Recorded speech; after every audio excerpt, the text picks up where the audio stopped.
And we are live. Hey guys, this is Ruben Dua from Dubs Podcast Connection Loop.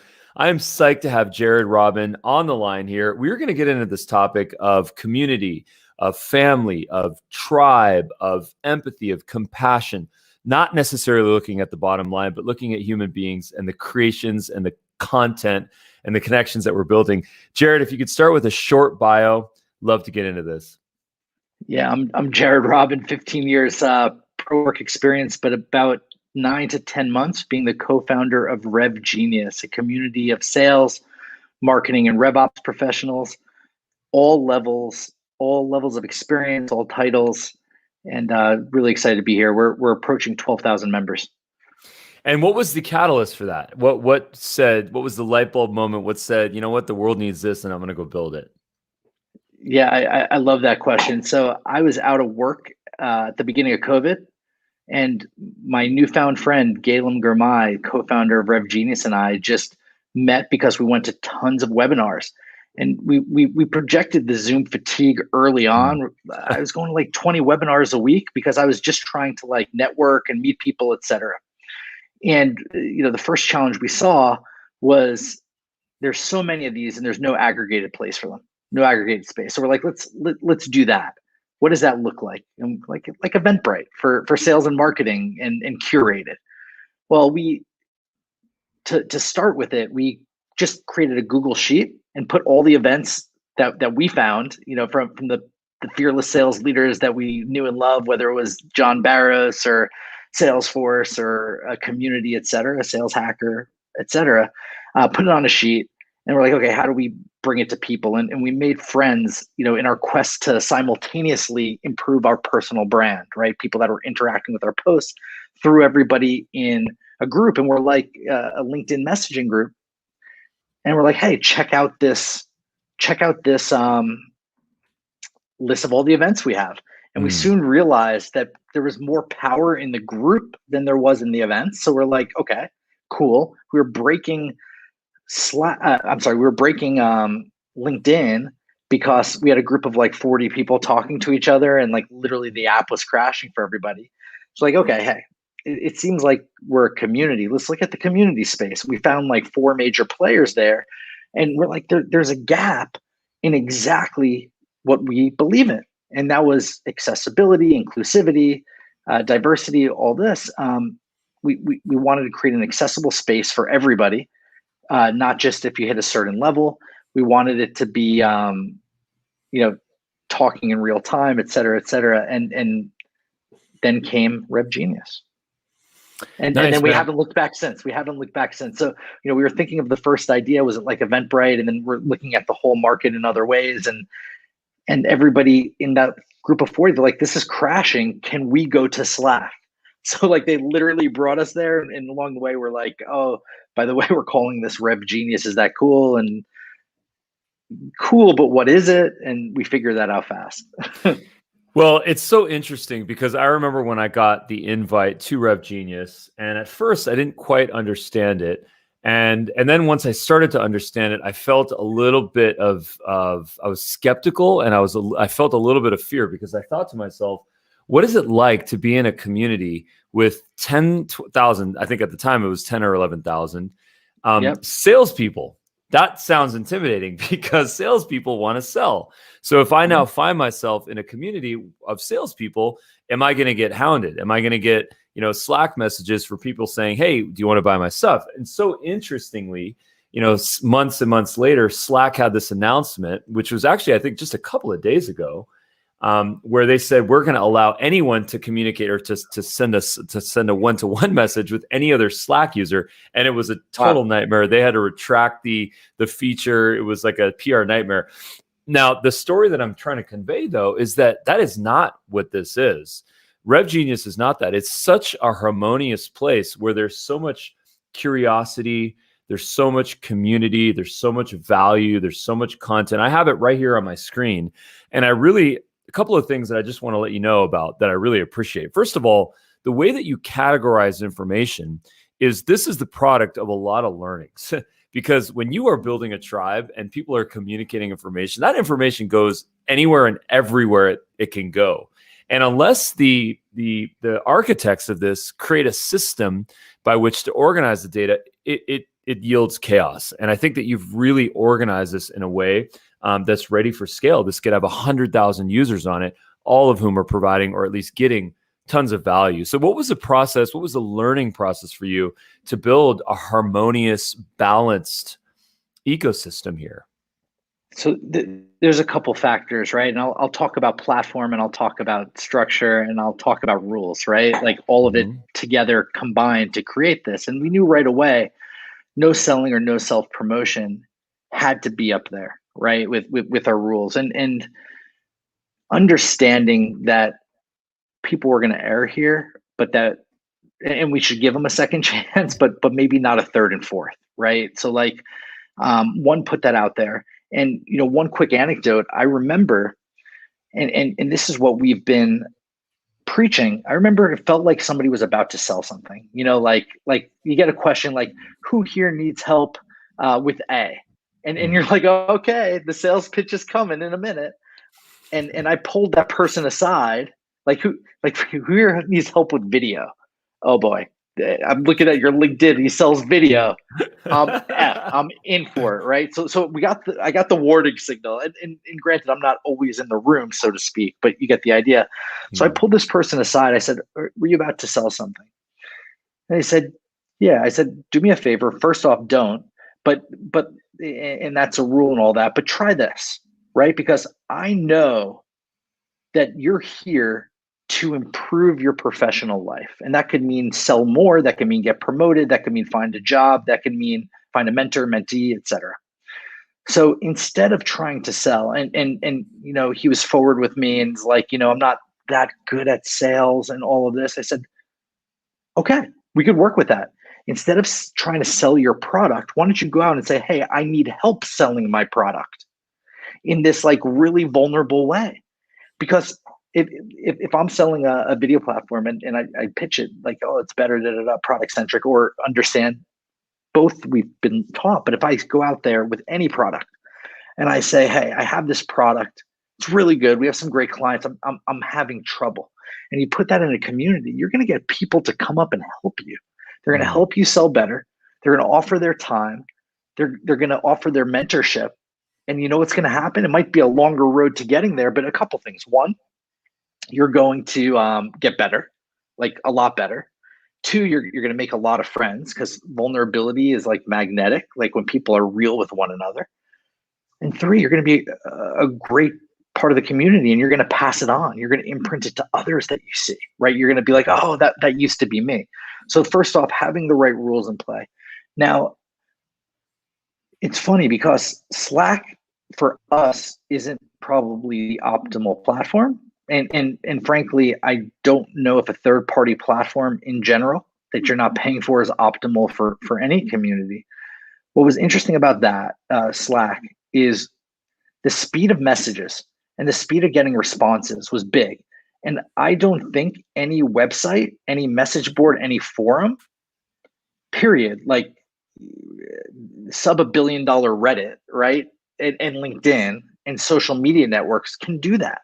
So like all these third party, like whether it's Discourse and all this, they're great and they're part of the equation, but they can't give that real time help.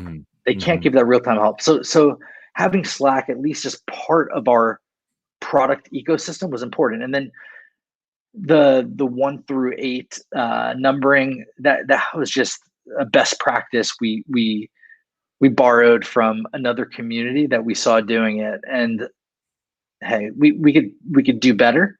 We will do better, but it's always learning and just understanding one, the rules to govern, two, the platform to govern, and three, how to organize that platform. And we might add a platform to it, maybe something on site, maybe a message board, etc. But we're not running to do it super fast because we're trying to listen to what our members want. Now, with all that said, there are still members that this repels because it's so active and it's so good. There's a type of person that's like, "Oh my gosh, I'm overwhelmed." Okay. and they always say you can't please everybody. And I agree with that. With that said, we want to be empathetic to the person that's overwhelmed too. How could we do that? And we're exploring that. We don't want to be for everybody. We don't want to be everything for everybody, but we do realize that that challenge is something we want to help with in addition to what we do.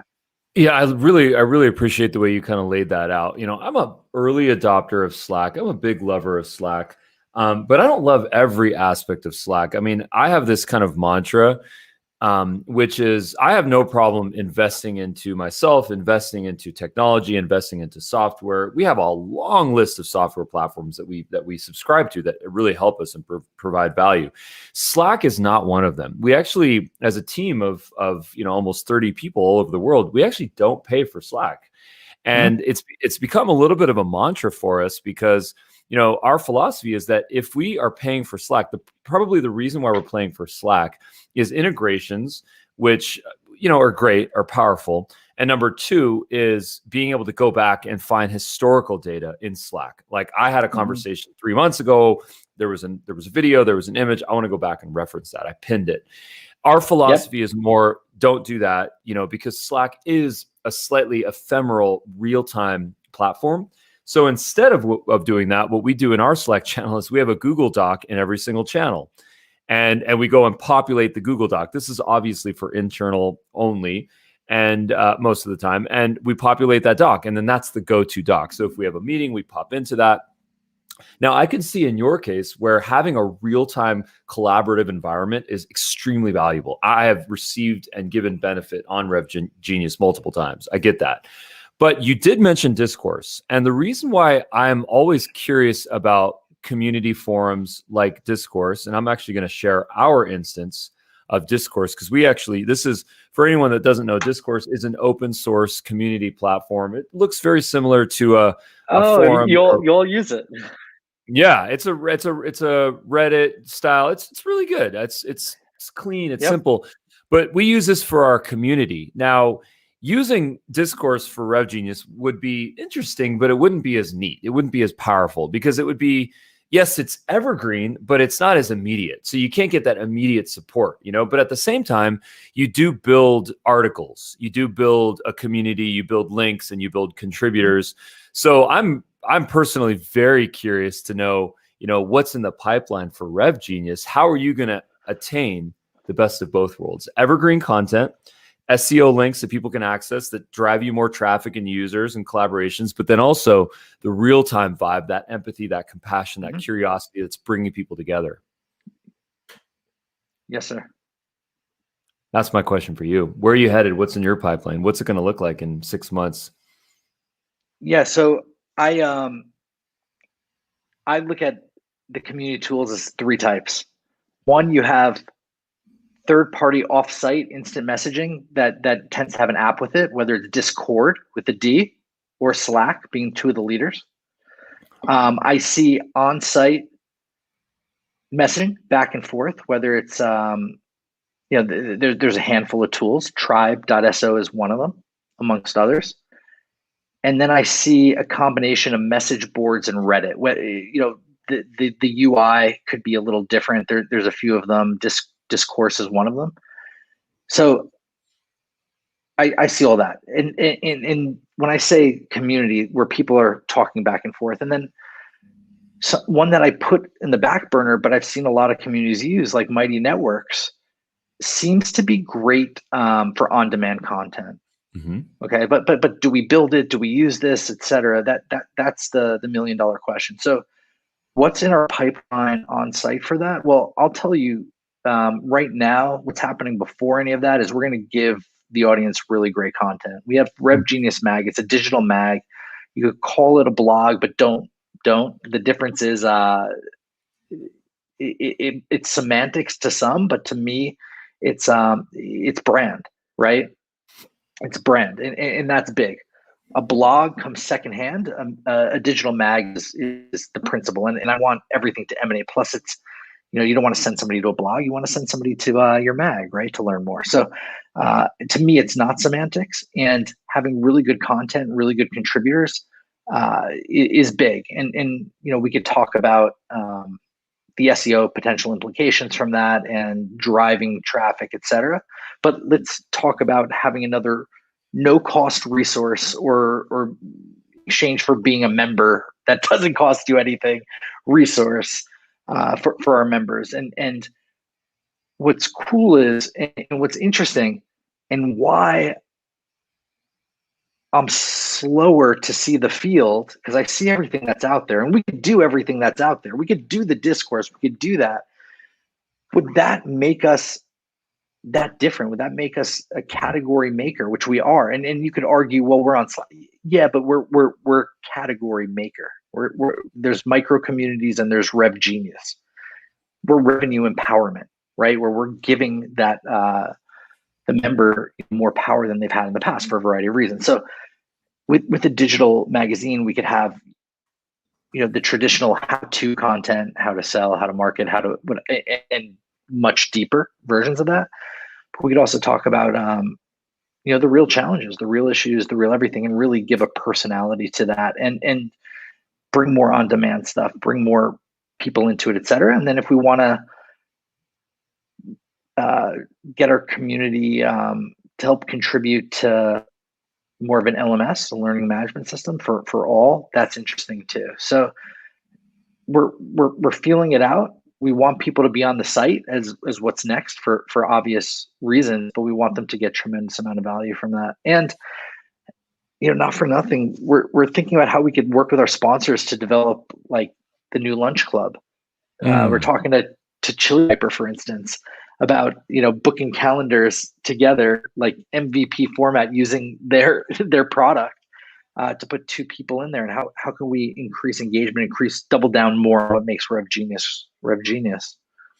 Now, one of the things that I would say, and jobs, of course, and jobs.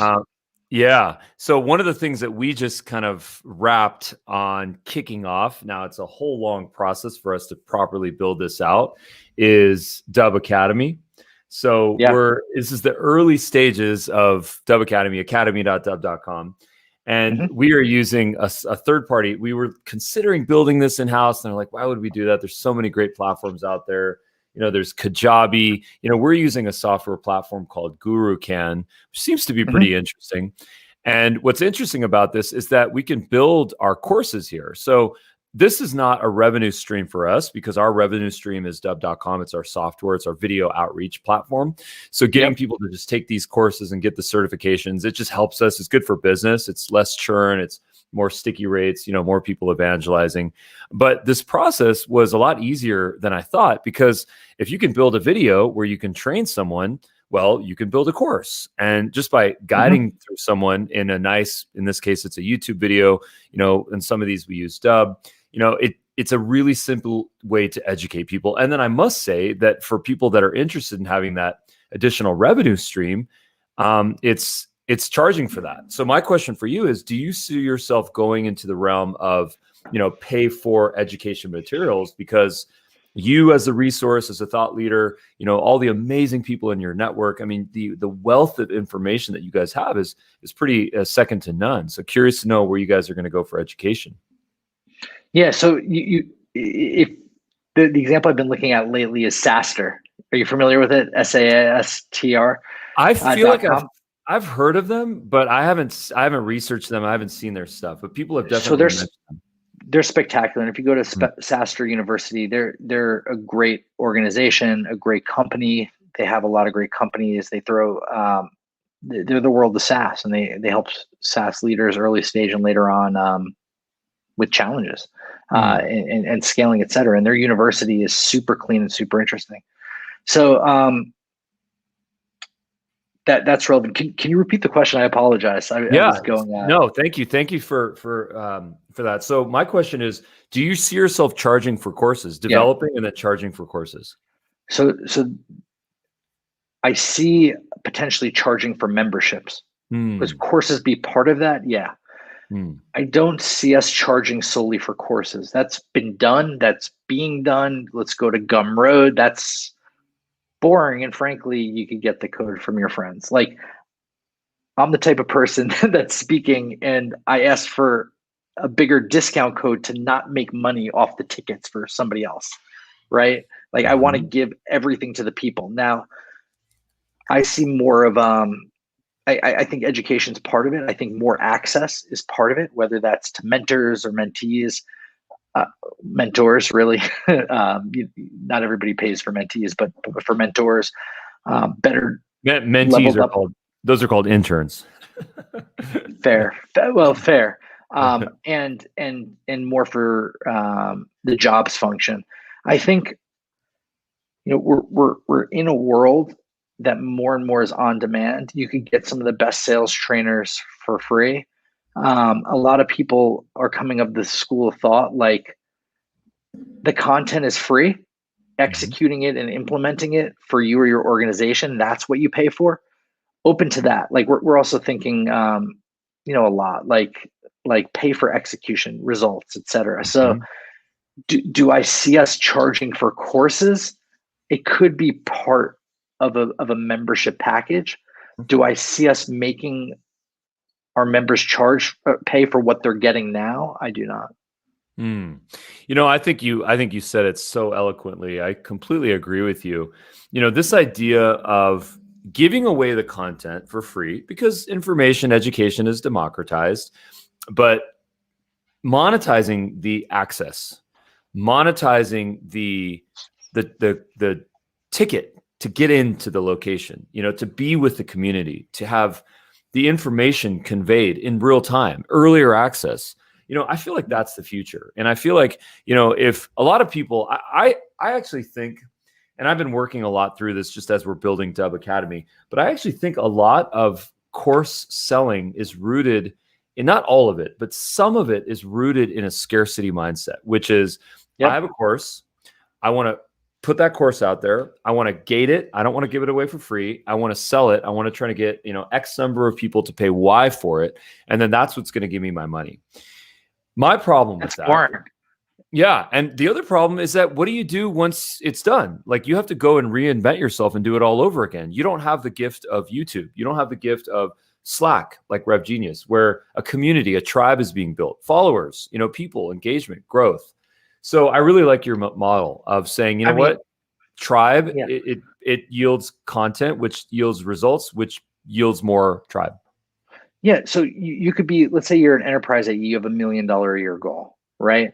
I could sell you course A, B, and C for $99 to $299 each, right? Like, and maybe I have a package where for a year you get everything for $399. We could do that, and that's going to be good, and that's been done many times over, and we could do that. That's easy. That's easy. That's repeatable. That's easy. What isn't easy is helping that rep hit his $1 million or her $1 million goal, right? And that product you're selling them may or may not be a part of that. But I could tell you what, that $1 million goal might be an extra 100K, you know, in real money, assuming a 10% on top of your 10% base. Like if we're looking at what's common, 100K plus 100K for, you know, 200K, I plan for $1 million. Some people have a better plan than that, give or take, right? If I'm giving you a plan that's guided with your goals, or if you're a manager managing your team, and it actually is attributed to you getting closer, oh gosh, that's worth a percentage of that, isn't it? That's probably worth, you know, I saw you had Keenan on that gap. If I'm helping you with that gap, you're gonna pay 10% of what that gap is. And so certainly if you're at 500K, you're going to 500K, it's worth 50 grand for you. You could pay $399 for a course here, or I could be like, hey, pay me like 2,500, but let's go and do it. I'm like giving you great return, and you feel good because you've seen other people hit it. And I'm not saying this, I'm just saying like the value to the human is worth more. I could still charge you $399, or we could charge you that, and it's just ridiculous value. But you see the value a bit more in that example, and helping you solve real challenges you have. I personally have bought programs that have been great, and still been fired from the jobs that they were supposed to help. Right? I've been there, like literally that's happened to me, and no program is going to keep you in a job, etc. Or is it? Or is something actually going to help you and be your not work mandated PIP that's going to help you through that? So how can we think Yeah. differently to help folks? But yeah, let's do 149. Let's sell 1,000 of them. Let's crush it, as they say. Right. And let's do that. But anyway, I'm just challenging the status quo, and there's companies that are thinking the same way. And it could be more, and we don't have to make the person pay that, right? The company might pay that on their behalf Yeah. because You they know, want their people and they want to hit their numbers, and they'd rather pay $2,500 a rep than right. churn reps. The simple truths that I really pull from when I hear you say this, and thank you for that because it's inspiring. I totally agree with you. I just need to think outside the box. Yeah. Yeah, But man. go on, I apologize. Totally. Yeah. The simple truths are that we actually know a lot more than we think we do. There's no course that's going to teach us how to do something and that's going to save us and that's going to teach us some completely new method. That's just time on task. That's experience. It's accelerating experience. You can get experience from having a mentor, from reading a book, from watching a video, from doing the exact task, or a combination of all of those things. What the commitment though that we connect to when we join a group like Rev Genius is we want to be excellent. We want to be results driven. We want to be with like-minded people that are about gaining success, winning people, conveying value, getting value, mutual benefit, and just raising all boats. And that commitment, sometimes when we spend money, it's so much better because we're committed. And when something's free, we don't always value it, So I feel like your model, the place that you're going to, at least, is the future. It's content, it's community, it's commerce. It's all these beautiful things, man. I'm a fan. Keep doing what you're doing. We can't wait to get more content from you. Please provide any closing notes. Where can we learn more about Rev Genius, your website, you on social channels? Love to connect here. Yeah, awesome. And in closing marks with that, you need to invest something. We're so often fascinated, fixated with investing dollars, and that's certainly one way to do it. But if you're building your brand's important, and it's investing time to do that, or joining a group, like you're going to invest either time or money, right? And in closing, love our community. Really appreciative to be here today and share some of these tips and facts, and had a great conversation. RevGenius.com. You can hit sign up for no cost, either top right or join now. It's semantics.